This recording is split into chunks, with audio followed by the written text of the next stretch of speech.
जो जगराता करने का काम करते हैं। माननीय मुख्य अतिथि, ये सब आपके स्वागत के लिए 15 दिन से परेशान थे, बेचैन थे। आपकी जय हो। आलोचना का अंग्रेज आए तो उनका निशाना ब्राह्मण रहा। ये तुर्क और मुगल और यूनानी और फ्रांसीसी आए तो इनका जो है निशाना ब्राह्मण रहा। अंग्रेजों के समय अपने पिता को मैकाले ने एक चिट्ठी लिखी। उन्होंने कहा कि आक्रमण करके इनको सबको मंत्रों का नष्ट कर दो, इनका स्थायी परिवर्तन करा दो। और उसने अपने पिता को चिट्ठी लिखी, जब तक हिंदुस्तान के ये ब्राह्मण टीकाकारी ब्राह्मण बेरोजगारी ब्राह्मण को सिखा वाला ब्राह्मण है, तब तक इस समाज को हम नहीं तोड़ सकते। इस समाज को तोड़ना है तो पहले उनके संस्कृत के विद्यालयों को तोड़ना पड़ेगा, उनकी शिक्षा पद्धति को समाप्त करना होगा, उनके संविधानों को समाप्त करना होगा, उनकी विभिन्न जातियां हटा दी है। उनसे जाति पहले से नहीं थी मेरे भाई। ये जाति को 500-700 साल पहले ये मुगलों ने सुना और अंग्रेजों ने कई हजार जाति में भी जाति बना डाला।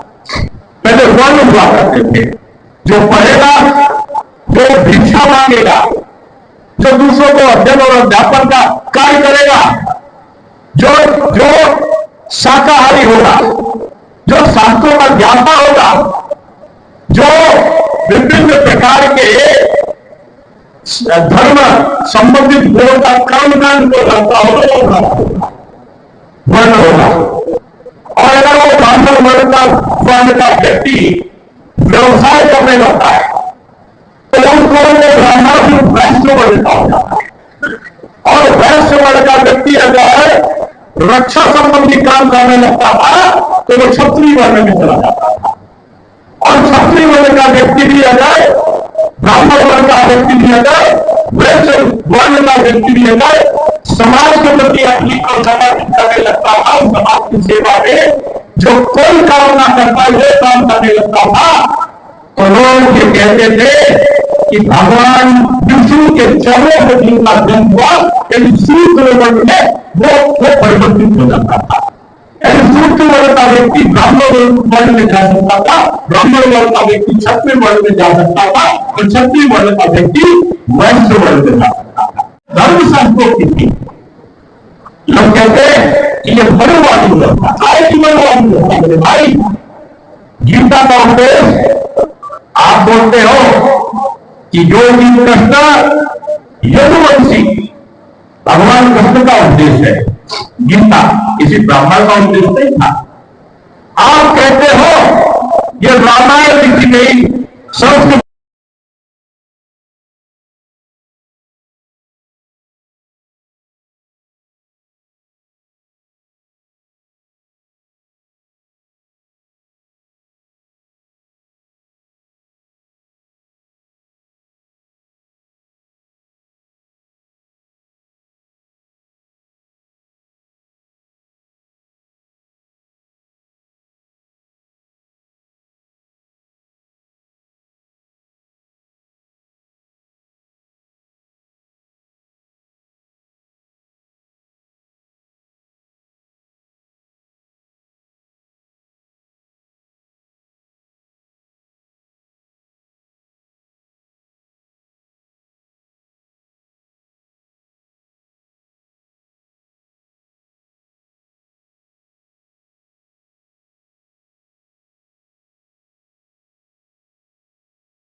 देवता मौजूद हैं, ये देश को बंटने नहीं देंगे, ये अगड़े को पिछड़े से और पिछड़े को अनुसूचित से लड़ने नहीं देंगे। हे ब्राह्मण देवताओं, सनातन के प्रहरियों, राष्ट्र तुम्हें पुकार रहा है, ये भारत मां तुम्हें पुकार रही है। जो काम अंग्रेज नहीं कर पाए, खंड खंड करने का भारत को नहीं कर पाए, ये सपा मकपा भाकपा कांग्रेस आप ये आपको खंडित करना चाहते हैं। सनातन को केवल आप जाति केवल क्या हिंदू धर्म में है, मैं सबको मानता हूं। और मैं ऐसे लखनऊ से हूं जहां हिंदू और मुसलमान दोनों मुझे पसंद करते हैं, और मैं सारी मुस्लिम सीटों से जीत कर आया हूं। मैं मुस्लिम विरोधी नहीं हूं, लेकिन आप तुष्टीकरण करने के लिए आप केवल हिंदू को काट दो, हिंदू को छांट दो, हिंदू को अलग कर दो, और वोट लेकर आप जाति का वोट बैंक बनाकर कर दो, नहीं चलेगा। इसलिए ब्राह्मण सम्मेलन नहीं है। सनातन प्रहरियों, आपके लिए एक सूचना है, ये रेल जिहाद चला रहे हैं, रेलों को एक्सीडेंट करा दो, कहीं ये गैस का सिलेंडर रख देते हैं पटरी पर, कहीं सीमेंट रख देते हैं, कहीं ये पेट्रोल का बोतल में बम रख देते हैं। ये हजारों लाखों लोगों को मार के भारत में अव्यवस्था फैलाना चाहते हैं। इनको राम मंदिर का निर्माण नहीं सहा रहा है, इनको तिलक लगाए हुए पूजा करते हुए नरेंद्र मोदी जी और योगी जी आंखों में खटक रहे हैं। इसलिए हे राष्ट्र रक्षकों, तुम्हारी जिम्मेदारी बढ़ गई है। अब ये गौड़, ये सनाट, ये सरयू पारी, ये कानकोट, ये भट्ट, ये भूमियार, ये कौन, अरे ब्रह्म देवताओं, ये बांटो डांटो काटो छाटो फूको थूको, इनकी राजनीति से दूर होना है तुमको। मैं आज सम्मेलन में एक चीज कहूंगा कि आपको संस्कार बनाए रखना है। मुझसे कोई कह रहा था, डॉक्टर साहब आप तो बीजेपी के नेता हो, ब्राह्मण किसे देगा? मैंने कहा मैं जाने की जरूरत नहीं है। ब्राह्मण देने वाला है, वो विद्या देता है, वो लोगों को राह दिखाता, शिक्षा देता है। बोले आप क्या देते हो उसे? मैंने कहा पैसा से ब्राह्मण प्रसन्न नहीं होता महाराज, घूस देने से ब्राह्मण प्रसन्न नहीं होता। तो बोले आप क्या देते हो? हमने कहा जो वो चाहता है वो हम देते हैं। वो क्या चाहता है? मैंने कहा वो अपने देवी देवताओं का सम्मान चाहता है। कहले वो क्या चाहता है? हमने कहा ब्राह्मण देवता काशी मथुरा और अयोध्या चाहता है। वो क्या चाहता है? वो अपना सम्मान चाहता है। हम देवी देवता की रक्षा के लिए, मंदिरों की रक्षा के लिए कौन खड़ा हुआ? बांग्लादेश में हिंदुओं को मारा जाता है। अरे अखिलेश जी और फटाफट खटाखट झटाझट वाले हमारे भूतपूर्व युवा नेताजी अमेरिका में चले गए, भारत की बुराई कर ली, लेकिन बांग्लादेश में जो हिंदुओं पर अत्याचार हुए उसमें आपने आंख क्यों मूंद ली? क्योंकि आप तुष्टीकरण के जनक हैं, आपको हिंदुओं पर अत्याचार नहीं दिखता। मेरे इसका मतलब ये नहीं है अगर मुस्लिम पे अत्याचार है तो भी बोलेंगे जो हमारा हिंदुस्तान का है, लेकिन फिलिस्तीन याद आ रहा है, बांग्लादेश क्यों भूल जा रहे हो? और जब सीएए कानून की बात मोदी जी करते हैं और कहते हैं कि वक्फ कानून में जो ये है कि जिसकी संपत्ति चाहो वो मेरी है, गांव में पूरे के पूरे गांव का जो हिंदू का 99% है, आपने आंध्र प्रदेश में कहते हैं ये वक्फ की जमीन है, मंदिर को खाली करो, ये मंदिर वक्फ का है। कानून ऐसा है कि जिसको वक्फ कह देगा तो उसको कोर्ट भी बदल नहीं सकता। मुस्लिम के फेवर में हो इसमें कोई आपत्ति बीजेपी को नहीं है। गरीब मुस्लिमों का भला हो ये बीजेपी पसमानदा के लिए भी, सिया के लिए, सभी के लिए चाहती है। मैं ब्राह्मण हूं, और मेरे पिताजी पंडिताई करते थे, चाचा पंडिताई करते थे, अभी भी एक बड़े भाई मेरे पंडिताई करते हैं। शर्म नहीं है मुझे, ब्राह्मण कहलाने में मुझे शर्म नहीं है, मैं आऊंगा।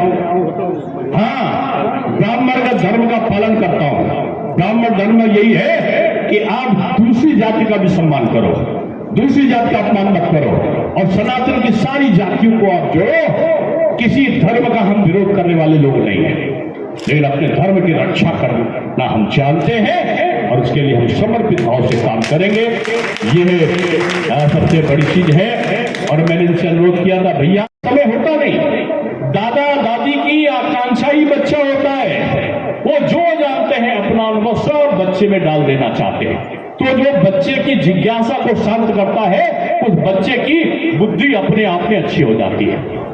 इसलिए मैं आप सबसे कहूंगा कि 2-3 चीजें याद रखना कि ये ब्राह्मण देवताओं अपने अपने घर में आप लोग अपने माता और पिता के साथ में जरूर रहना। ये मत कहना कि माता पिता मेरे साथ में रह रहे हैं, और जो बुजुर्ग माता पिता है उनको अपना बच्चा मान लेना। एक अवस्था के आने के बाद अगर कुछ गड़बड़ भी कह दे तो उनका अपमान मत करना। ये संस्कार अपने में भी डालो और ये दूसरी जातियों में भी डालो। दहेज का विरोध करो, नशे का विरोध करो, ये धूम्रपान का विरोध करो, महिलाओं के अपमान की प्रवृत्ति का विरोध करो, और सबसे ज्यादा ये जो मैंने कर्मकांड बताए कि इसमें शर्म मत करना। ये शर्म नहीं है, गौरव का विषय है कि हमने जन्म लिया है। तो हम वैसे तो जाति व्यवस्था में विश्वास नहीं करते, लेकिन वर्ण व्यवस्था के अनुसार हमने ब्राह्मण वर्ण में जन्म लिया है। हम श्रेष्ठ है और श्रेष्ठता का व्यवहार हम करेंगे, तभी दूसरा हमको सम्मान देगा। इसलिए मैं आप सबको कहूंगा कि मुझे तो जल्दी जल्दी जाना था, लेकिन मुझे एक बैठक के लिए भी यहाँ आना था। बहुत समय के बाद सुशील छोटे महाराज अपने और साथियों से, उनका नाम मैं भूल रहा हूँ, आप सब लोग, रमाकांत जी और सारी इनकी टीम आप भी बहुरा के लिए चाहती है, लेकिन आप किसी का छीन लो और उसका दुरुपयोग करो, ये केवल रोकना चाहती है। हम किसी के धर्म में हस्तक्षेप नहीं करते, लेकिन ये नेताओं को तब भी पेट में दर्द हो जाता है। इनके पेट की दर्द करने वाला जो डॉक्टर है वो कौन है? मुझसे एक पत्रकार पूछ रहे थे, हमका देखना हो इन सब की दवाई करने वाला, तो अभी हरदोई में ये सुशील जो छोटे महाराज है उन्होंने कार्यक्रम कराया है, वो ब्राह्मण देवता ही इनके पेट के दर्द की दवा करने वाला है, और वो दवा करता भी है और करवाता भी है।